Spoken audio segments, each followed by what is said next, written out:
Pardon, je me suis laissée un petit peu aller, ça va aller. Alors, installe-toi confortablement pour la deuxième partie de notre histoire. And take your time, take your tea, and come with me for the story. Bienvenue à tous sur ma chaîne Les Histoires de Liline. Liline, c'est moi, enchantée de faire ta connaissance. Alors aujourd'hui, on va continuer sur la suite de notre story time, une femme spirituelle. Si tu n'as pas vu la première partie, je t'invite à la regarder en cliquant sur le lien juste ici. Alors, on en était resté à quand Jean s'était du coup mal comporté avec sa femme. Là, il avait eu, on va dire, un écart de langage parce qu'il était en colère. Et du coup, quand il était rentré chez lui, il avait trouvé une lettre de sa femme qui lui disait que voilà, elle était partie, pour lui laisser le temps de réfléchir, pour elle aussi réfléchir à la suite, puisque il lui avait dit que voilà, il regrettait même limite de l'avoir épousée en fait. Donc on en était resté là, et du coup le frère Jean était choqué. Il était très choqué, il nous dit qu'il a mis du temps avant de réaliser l'information en fait. Ça a été compliqué, et en fait il a directement... Quand il a pu un peu retrouver ses esprits, j'aime pas cette expression, quand il a pu retrouver ses esprits, il a appelé sa femme, il a appelé 1 fois, 2 fois, 6 fois, 36 fois, 48 fois, il n'a pas arrêté d'appeler en fait, mais elle répondait pas. Du coup, n'ayant pas de réponse, il s'est demandé qui pourrait appeler, il a essayé d'appeler la femme de Joseph, donc Virginie, qui est la meilleure amie de sa femme. Il a appelé, elle n'était au courant de rien. Sa femme étant fille unique, il n'avait pas forcément de frères et sœurs à appeler. Il n'a pas voulu non plus appeler la maman. Il s'est dit que la maman de sa femme étant un peu souffrante, étant un peu malade, il s'est dit que certainement sa fille n'aurait pas voulu l'alerter. Donc, il n'a pas souhaité appeler la maman. Mais il a quand même appelé le pasteur. Il s'est dit que peut-être que le pasteur ou sa femme aurait eu des nouvelles, peut-être que sa femme aurait pris conseil chez eux, mais il n'était pas au courant de quoi que ce soit non plus. Donc il est resté sans nouvelles, et là il a mis les genoux à terre en fait, parce que il n'y avait plus que Dieu. Donc il est d'abord monté dans sa chambre, parce qu'il voulait vérifier quand même que les affaires de sa femme étaient là ou pas. Elle n'était plus là, enfin elle n'avait pas tout pris, donc il a un peu gardé espoir et s'est dit bon, elle va peut-être revenir, prendre le reste, donc il aura quand même un moyen de la voir, mais sur le coup il était dévasté en fait. Donc comme j'ai dit, là sa seule solution c'était genoux à terre et la prière. Il ne lui restait plus que le Seigneur en fait. Donc il a commencé à prier, à pleurer, à pleurer, à prier, à prier, à pleurer, à plus pleurer que prier même, parce que il était dévasté en fait. Il n'a pas eu un mariage, il n'a pas eu l'habitude en fait d'avoir des disputes avec sa femme, et c'est vrai que là ses mots avaient beaucoup dépassé sa pensée, et en fait c'est là où il mesurait le poids de ses mots en fait. C'est là où il a compris que potentiellement il avait perdu sa femme à cause de ses mots. Des mots en plus qu'il ne pensait pas vraiment. Donc, il a prié, comme je dis, il a beaucoup pleuré. Pendant 3 jours, il n'a pas quitté la chambre, il a seulement pleuré, il a jeûné, il a prié, il a imploré le Seigneur, que le Seigneur fasse revenir sa femme. Il était vraiment mal en fait. Son ami Joseph a essayé de le visiter à plusieurs reprises parce qu'il n'avait pas de nouvelles. Il n'a pas répondu, il voulait voir personne en fait, il voulait que voir sa femme. Donc il a prié, c'est comme ça que pendant 3 jours en fait, il est resté comme ça, non 4 jours, il nous a dit 4 jours, c'est ça, pendant 4 jours, il est resté comme ça à prier, à pleurer, et sans manger, il buvait à peine, et en fait il s'est endormi d'épuisement en fait. Il s'est endormi d'épuisement, et en fait pendant ce sommeil, il a fait un songe. Il a fait un songe, comme il nous dit lui-même. Son songe, c'était comme on peut le dire, un film en autodescription. C'est-à-dire que il a revu une situation qu'il avait vécue dans le passé. Mais dans cette situation, on lui expliquait en fait tout ce qui se passait. Et donc il a revu une situation où à son travail, ça s'était encore une fois mal passé. Parce que comme je l'avais dit dans la première partie, ça faisait 1 an qu'il était vraiment beaucoup attaqué à son travail. Il y avait toujours des soucis.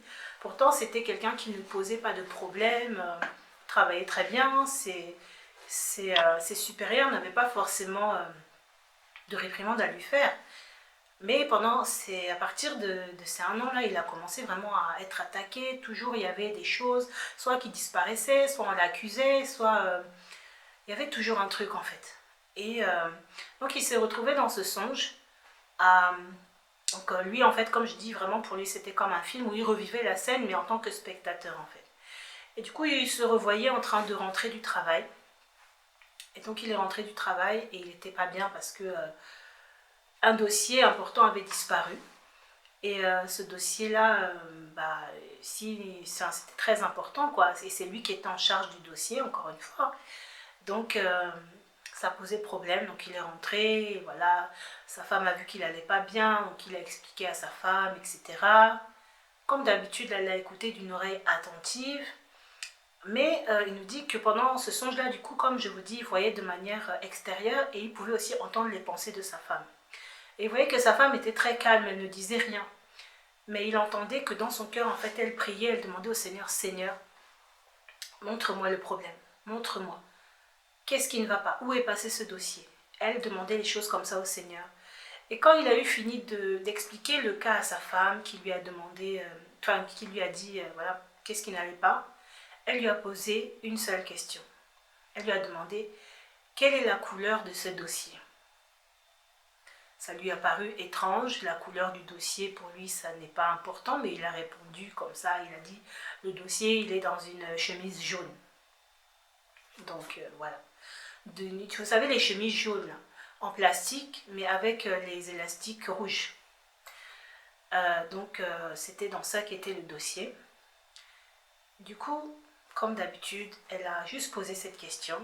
Elle a dit ok. Elle est montée lui faire couler un bain. Et vous connaissez la suite. Il s'est détendu, ils ont mangé, elle l'a bien massé et puis il a dormi comme un bébé. Donc lui, il voit tout ça, on est dans le songe. Et donc il se voit s'endormir, il dort. Et il était encore tôt, hein, vers 22h30 comme ça, il croyait que sa femme du coup dormait. Et il voit que sa femme se lève tout d'un coup. Donc il suit la scène et il voit que sa femme descend au salon. Et il est surpris parce qu'il pensait que sa femme dormait en fait. Quand c'était comme ça, qu'elle dormait, vu que le lendemain ils se réveillaient ensemble. Et là il voit sa femme qui commence à prier. C'est-à-dire elle commence à prier, elle commence à ordonner la restitution de ce dossier-là. C'est-à-dire elle a fait trembler les cieux et la terre. Il dit, il n'a jamais vu sa femme prier comme ça en fait. Sa femme a prié, elle est rentrée dans une bataille Ou même il n'a pas compris en fait. Il a vu que, mais attends, il s'est dit, mais elle a acheté mon problème devant le Seigneur. Elle a, comment dire, elle a été menacée, les forces des ténèbres là-bas. Elle a menacé l'ennemi. Elle a ordonné la restitution effective de ce dossier. C'est-à-dire, elle a prié, mais il était choqué. Du coup, il regarde sa femme prier, comme ça, il est choqué. Et puis, à un moment donné, ça avait déjà duré un moment. Il ne se rendait pas compte du temps qui passait en fait, mais il s'est dit que ça a quand même duré un moment. Et à un moment, il entend « c'est bon ma fille ». Quand il entend « c'est bon ma fille », il voit sa femme qui a également entendu et qui arrête de prier, qui bénit Dieu, qui le remercie pour la restitution du dossier, voilà, pour le problème qui a arrangé. Elle bénit Dieu pour son mari et elle remonte se coucher. Quand il regarde l'heure, il voit qu'il est 6 heures du matin. Donc de 22h30 à 6h du matin, la dame a prié. La dame a prié. Et ce qu'il nous dit, c'est qu'il était choqué, il voit l'heure, il se dit, mais elle n'a pas dormi en fait. Et une demi-heure après, vu que leur réveil sonne à 6h30, elle est repartie du coup s'allonger auprès de son mari. Et quand le réveil a sonné, ben lui, ils se sont réveillés comme d'habitude en fait. Donc lui, dans la vraie vie, il voit seulement que pour lui, il a dormi, sa femme a dormi, et à 6h30, tous les deux, ils se réveillent, et voilà. Ils prient ensemble, ils se préparent pour aller au travail, et voilà. Mais là, il prend conscience qu'en fait, dans ces situations-là, en fait, sa femme ne dormait pas en fait. Elle se réveillait, elle faisait semblant du moins d'avoir dormi, et à 6h30, voilà, ils se réveillaient ensemble. Donc, il réalise que là, c'est chaud. Parce que ce qu'il a accusé sa femme de faire, à savoir de ne pas prier pour lui, à savoir de ne pas être une aide qui intercède pour lui, alors que pourtant elle a ce cœur-là pour les autres et pas pour lui, etc. Mais il voit que c'est faux. Et il voit que non seulement elle prie pour lui, mais c'est pas petite prière qu'elle fait la dame. La dame prie. La dame prie. La dame fait trembler le ciel, fait trembler la terre, elle remue les cieux là-bas jusqu'à ce qu'elle ait gain de cause pour son mari. Et donc, il est resté devant le Seigneur et il s'est dit, mais je ne comprends pas pourquoi elle ne me dit pas qu'elle prie pour moi, pourquoi même elle ne me demande pas de prier avec elle en fait. Pourquoi elle fait tout ça en cachette, on va dire. Il ne comprenait pas. Et c'est là où le Seigneur va lui parler maintenant. Il va lui rappeler que il y a plusieurs années de cela, avant bien même qu'il soit marié, avant bien même qu'il ait rencontré son épouse, le Seigneur l'avait déjà interpellé quant à ces situations de stress qu'il pouvait vivre et sa réaction en fait. Parce que le frère Jean, c'est quelqu'un, quand il est stressé, il n'arrive pas à écouter. Il n'arrive pas à écouter, il est focalisé sur son problème. Et quand le stress est trop intense, il a du mal à redescendre, il a du mal à écouter, il a du mal à discerner la voix du Seigneur. Il est dans son stress en fait. Et le Seigneur lui avait dit plusieurs fois en fait de régler ça dans la prière, de travailler là-dessus, et il n'avait pas fait. Et il s'est rappelé qu'effectivement, au début de leur mariage, c'est quelque chose qui avait posé problème parce qu'à chaque fois qu'il y avait une situation, c'est pas arrivé forcément très souvent, mais quand il y avait une situation de stress dans leur mariage, lui en fait, il s'enfermait dans son silence, c'est-à-dire que quand sa femme voulait peut-être qu'il parle sur ce sujet, elle voit que son mari est stressé, elle veut en parler, trouver une solution ensemble, elle a vu que soit il s'enferme dans son silence, soit il va un peu mal réagir quoi. Donc, connaissant son mari, elle a trouvé une solution, à savoir le bain, le bon repas et le massage. Tout ça pour qu'il soit détendu et pour qu'il puisse par la suite gagner ses combats et être à l'écoute du Seigneur et gagner ses combats aussi spirituellement et physiquement. Donc pourquoi elle ne lui a pas dit? Le Seigneur lui a dit, parce qu'elle te connaît. Elle te connaît. Et il était choqué encore une fois. Il était vraiment bouche bée parce que il s'est dit, mais en fait, elle me connaît mieux que moi-même, quoi. Elle me connaît mieux que moi-même et c'est une femme vraiment spirituelle. C'est une femme qui sait agir spirituellement. On en reparlera à la fin. Mais ça l'a beaucoup touché et il s'est repenti. Il s'est repenti vraiment devant le Seigneur. Il a prié, il s'est repenti d'avoir vraiment dit ces choses à sa femme. Il s'est repenti aussi de ne pas avoir réglé ce problème-là de stress et tout devant le Seigneur. Il s'est vraiment repenti. Il est resté là, encore une fois, à pleurer, à prier, à demander pardon au Seigneur. Il a aussi envoyé un message à sa femme voilà, il demandait aussi pardon. Il se repentait de ces paroles qu'il avait pu dire et tout. Et puis, il priait que sa femme puisse lui pardonner et surtout qu'elle revienne. Puis, il a repensé aussi à son travail et à tous les problèmes qu'il avait eus depuis ces 1 an. Et il a constaté qu'en fait, effectivement, à chaque fois que sa femme lui posait une question, donc quand il finissait de parler de ses problèmes, sa femme lui posait en général une question. Et il a remarqué qu'à chaque fois que sa femme lui posait une question, la question là qu'elle lui posait, c'était en fait le point qu'il fallait toucher. C'est-à-dire c'était ce qui devait être résolu. Pour que vous compreniez bien, en fait, j'ai oublié de vous dire que au moment où il a vu sa femme prier dans le songe, ou par rapport au dossier là, elle ordonnait restitution du dossier.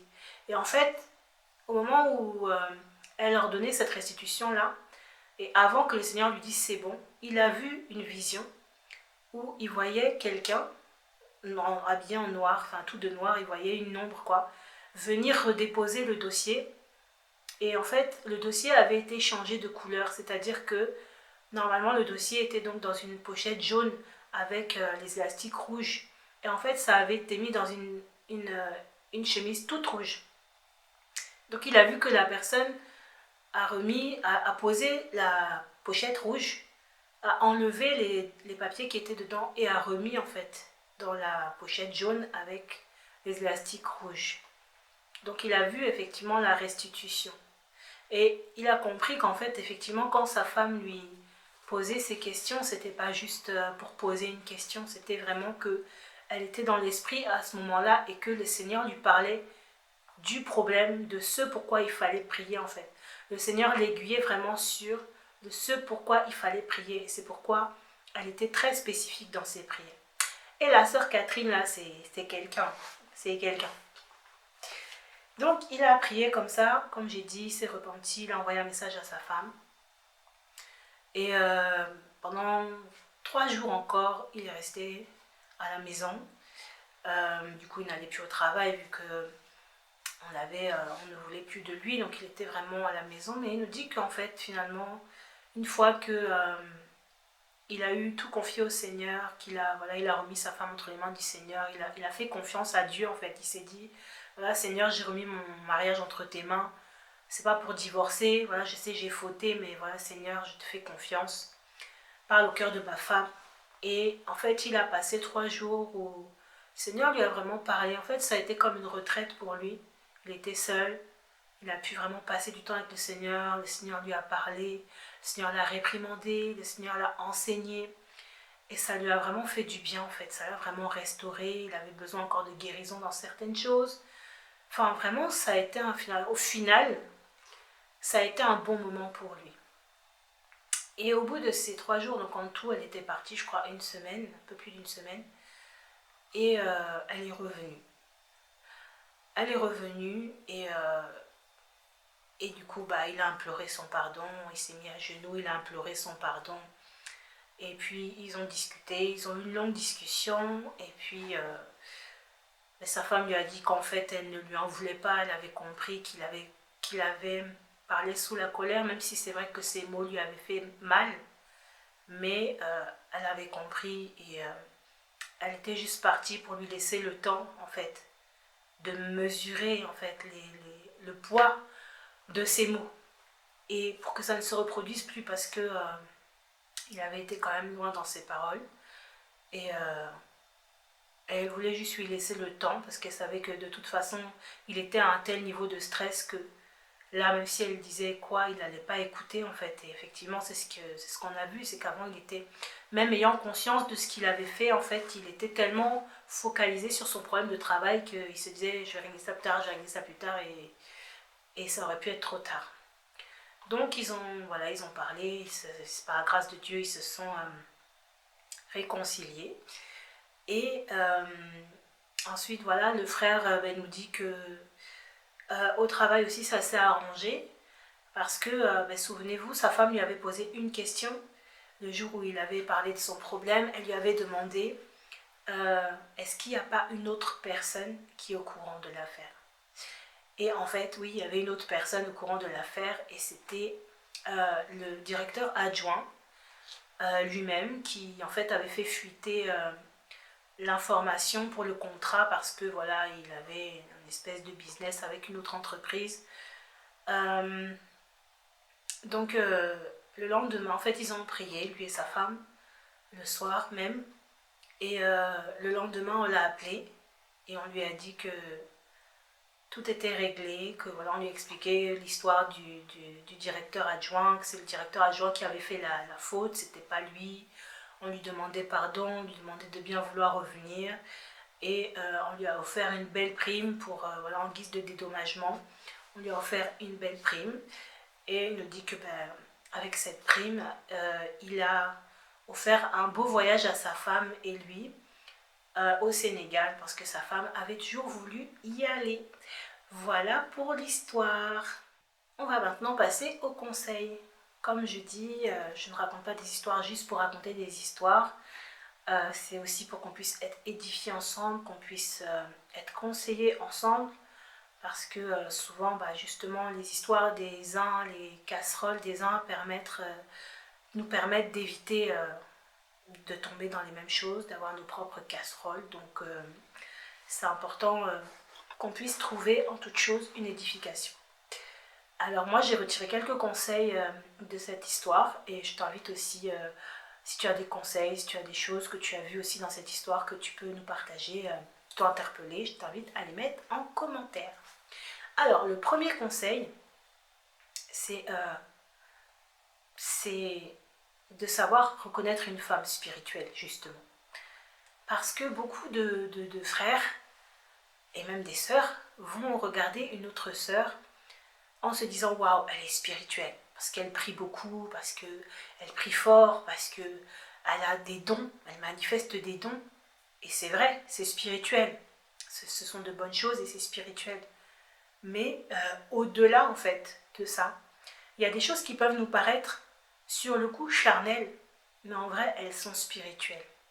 Là, ici, cette femme, par exemple, on a vu qu'elle connaissait son époux si bien que les actes qu'elle posait, à savoir lui faire un bain, ce que n'importe qui peut faire en soi, lui faire un bon repas, un repas qu'il aimait beaucoup, un de ses repas préférés, ce que, encore une fois, beaucoup de gens peuvent faire, et le masser, ce que beaucoup de femmes savent faire également. Ce sont des choses qui peuvent paraître charnelles, mais elle faisait ces choses parce qu'elle savait que ce sont des choses dont son mari a besoin. Et en vrai, c'est très spirituel de savoir ça. C'est pas... parce qu'on va dire, oui, une femme, ça doit savoir s'occuper de son mari. On va dire souvent qu'un homme, de toute façon, c'est le ventre et le bas-ventre, donc tu fais ça, c'est bon. Ça, c'est charnel de penser comme ça. Parce que tous les hommes ne sont pas comme ça. Je vais dire qu'il y a une majorité d'hommes et qu'en général, quand tu t'occupes du ventre et du bas-ventre d'un homme, c'est bien, gloire au Seigneur. Mais il est des situations où un homme peut avoir besoin de plus, a besoin de plus. Et pour certains hommes, ça va être tout de suite d'aller prier en fait. Pour certains hommes, ça va être d'en parler, de vraiment parler, de voir toutes les coutures de l'affaire. En fait, ça dépend. Ça dépend. Et il s'agit vraiment de connaître en fait sa personne. Il s'agit vraiment de connaître son mari, son époux. Et c'est très spirituel. C'est très spirituel, en fait. Et donc, ne mettons pas seulement la case spirituelle sur une femme quand elle prie, quand elle jeûne, quand elle médite. Une femme peut être spirituelle, même en faisant un repas à son époux. Vous voyez, ça peut être un acte très spirituel. C'est vrai qu'elle peut faire à manger tous les jours, mais il est des actes en fait qu'on peut poser qui sont spirituels, même s'ils n'en ont pas l'air. Et c'est important, encore une fois, de ne pas juste se dire, moi mon mari s'il a un problème direct, paf, on prie, parce que peut-être que c'est pas toi, ton mari, c'est pas ça dont il a besoin. Peut-être qu'il a besoin d'un temps de calme, peut-être qu'il a besoin lui-même de se retirer pour prier. Là où toi tu vas te dire non, il faut qu'on prie à deux, il faut qu'on prie ensemble, peut-être qu'il a besoin d'un temps lui-même pour se retirer dans la prière. Peut-être que là où tu vas te dire justement, bon, c'est son problème, c'est son travail, il va aller prier seul, il a besoin de toi dans ce combat. En fait, voilà, il faut tout simplement connaître son époux. Le deuxième conseil que j'aimerais donner, c'est d'écouter sa femme, messieurs, mes frères. C'est important d'écouter son épouse. Souvent, la femme va réagir de manière émotionnelle parce que la femme est un être émotionnel. Et parce que la femme est un être émotionnel, on va voir que certains frères ne vont pas écouter, ne vont pas considérer. Mais avant d'être des êtres émotionnels, nous sommes aussi des êtres spirituels, nous sommes des esprits, tout comme vous. Et donc c'est important de pouvoir écouter. Parce que la femme que le Seigneur t'a donnée, c'est ton aide. Si tu avais besoin d'aide, c'est que tu ne pouvais pas t'en sortir seul. Donc, si tu n'écoutes pas la personne qui est censée t'aider, c'est compliqué, mon frère. C'est compliqué. Donc, j'invite mes frères à vraiment écouter. Et à discerner quand une femme est émotionnelle, typiquement émotionnelle, donc vraiment elle est dans ses émotions, elle est peut-être hormonalement chargée, voilà. Et aussi quand une femme a l'air émotionnelle, mais en fait elle est spirituelle. Et pour ça, en fait, je me souviens d'un temps où je pensais à la parole que le Seigneur nous a donnée, où il a dit à nous les femmes, soyez comme votre mère Sarah, qui appelle Abraham son Seigneur. Quand je pensais à ça, je me suis dit, je pensais à la phrase, soyez comme votre mère Sarah. Et je me suis dit, mais en vrai, quand on pense à Sarah, on pense à une femme charnelle, émotionnelle. On pense au fait que déjà, elle a donné sa servante à son mari, parce qu'elle n'a pas cru forcément à la promesse d'avoir un fils, qu'elle était âgée, voilà, etc. Et elle n'a pas cru, elle a donné sa servante est tombée enceinte, après sa servante ne la respectait plus, elle était fâchée, et finalement quand elle a conçu, on voit que elle a demandé à Abraham de faire partir la servante et l'enfant. Et on peut se dire que mais cette femme, elle était vachement charnelle, elle était vachement émotionnelle en fait. Et elle ne prenait même pas en considération les émotions de son mari, parce que bien vrai que ce n'était pas son enfant à elle, mais c'était quand même l'enfant d'Abraham. C'était quand même un enfant qu'Abraham avait élevé, c'était un enfant auquel Abraham était attaché. Donc de dire comme ça, fais-les partir, c'est un manque de sensibilité, un manque de tact, un manque de tout. On peut se dire, mais vraiment, elle est juste charnelle, quoi. Elle voit Ismaël rire à côté de Isaac et ça l'a énervé. Mais en vrai, je comprenais en fait en méditant là-dessus que, en vrai, elle n'était pas du tout charnelle. Elle n'était pas du tout émotionnelle. Sa réaction paraissait émotionnelle. Mais au travers de cette émotion, quand elle a vu Ismaël rire et que ça l'a irrité, elle a compris que là, le rire, ci n'est pas simple. Parce que certainement qu'elle a déjà vu Ismaël rire. Hein, ça faisait déjà des années, je crois, si je ne me trompe pas, qu'Ismaël avait 13 ans, quelque chose comme ça. Et pardonnez-moi si je me trompe, ne me lapidez pas, s'il vous plaît. Mais du coup, elle avait déjà vu Ismaël rire. Et certainement, elle l'avait déjà vu rire à côté de son frère. Mais ce jour-là, elle a discerné, en fait. Elle a discerné au travers de cette émotion-là qui est l'irritation. Et on reparlera des émotions et de ce qu'elles représentent aussi. Mais là, elle a discerné que, en fait, ce rire-là n'est pas la manière dont je me sens quand je le vois rire à côté de mon fils Isaac. Ça veut dire qu'il y a quelque chose. Et la preuve qu'elle n'était pas charnelle, c'est que le Seigneur dira à Abraham, écoute Sarah, fais ce qu'elle te dit. Le Seigneur, on sait très bien qu'il ne va pas dire à Abraham, écoute Sarah, si ça peut lui faire plaisir, ça peut lui faire du bien, si ça peut la soulager, vas-y, fais. Non. Si le Seigneur dit, écoute Sarah, c'est parce que ce que Sarah avait dit venait du Seigneur. Vous voyez? Donc c'est important de discerner en fait, quand une femme est purement émotionnelle et quand une femme ne l'est pas. Même si sa réaction paraît émotionnelle, même si sa réaction passe par des émotions, c'est pas pour ça qu'il faut ne pas l'écouter. Souvent, les frères vont écouter des frères parce que voilà, les frères vont les poser, ça va être plus pragmatique, ils vont prendre la parole, ils vont décortiquer les versets, ça paraît plus spirituel, ça paraît plus tangible, ça paraît vraiment venir de Dieu, c'est pas forcément faux, mais ne négligez pas cette part-là en fait de vos épouses, les frères, s'il vous plaît. Mon troisième conseil, ça sera de faire attention aux paroles qui gangrènent nos cœurs parfois. Dans cette histoire, on voit que le frère Jean, en fait, tout allait bien dans son mariage. Il avait des soucis au travail, mais sa femme n'était pas incriminée, en fait, avec son épouse, tout allait bien. Et en fait, quand son meilleur ami Joseph lui a fait part de cette réflexion, oui, mais tu pries avec moi, mais pourquoi tu pries pas avec ta femme et tout, pour ce genre de truc, ça l'a touché. Ça l'a touché, mais il n'a pas fait attention parce qu'il était occupé par rapport à la situation professionnelle. Mais ça l'a touché. Ça l'a touché à un point que quand la colère est sortie, c'est ça qui est sorti. C'est ça qui est revenu, en fait.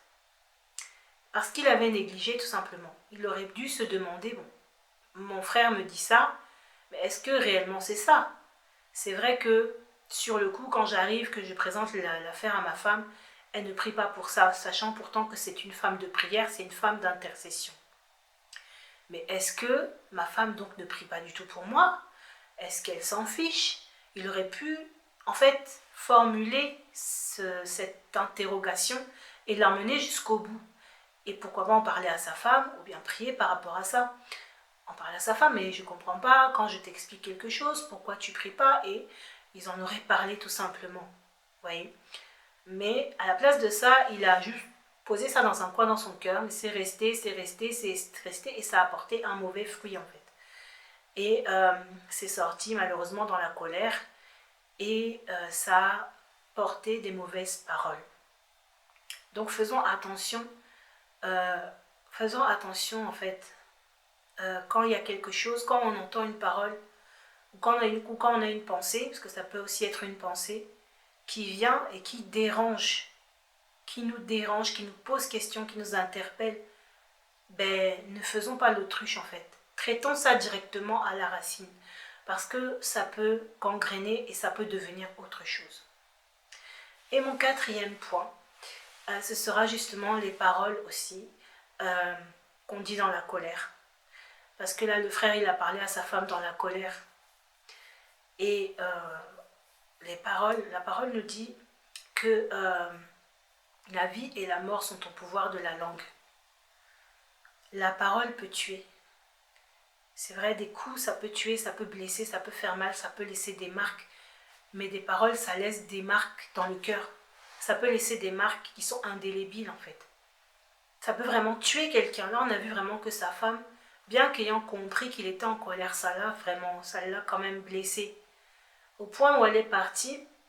Alors là, dans ce cas-là, elle est partie non pas parce qu'elle voulait le quitter, mais vraiment pour que lui prenne conscience du poids de ses mots afin que ça ne se reproduise plus.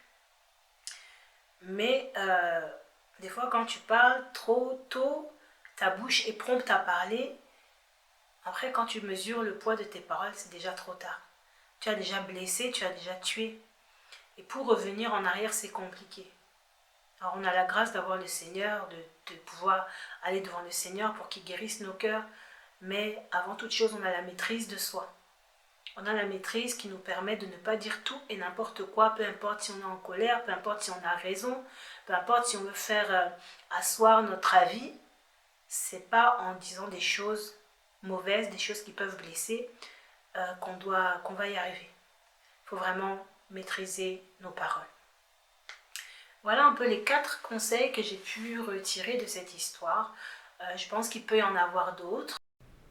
Effectivement, il y en a d'autres. Pendant le montage, je me suis aperçue que j'avais oublié un point. Excusez-moi pour la voix, je suis un peu malade. En fait, le point, c'est de ne pas oublier de traiter les points que le Seigneur va nous montrer. Le frère, dans cette histoire, le frère Jean, il avait un problème avec le stress qu'il n'a pas traité.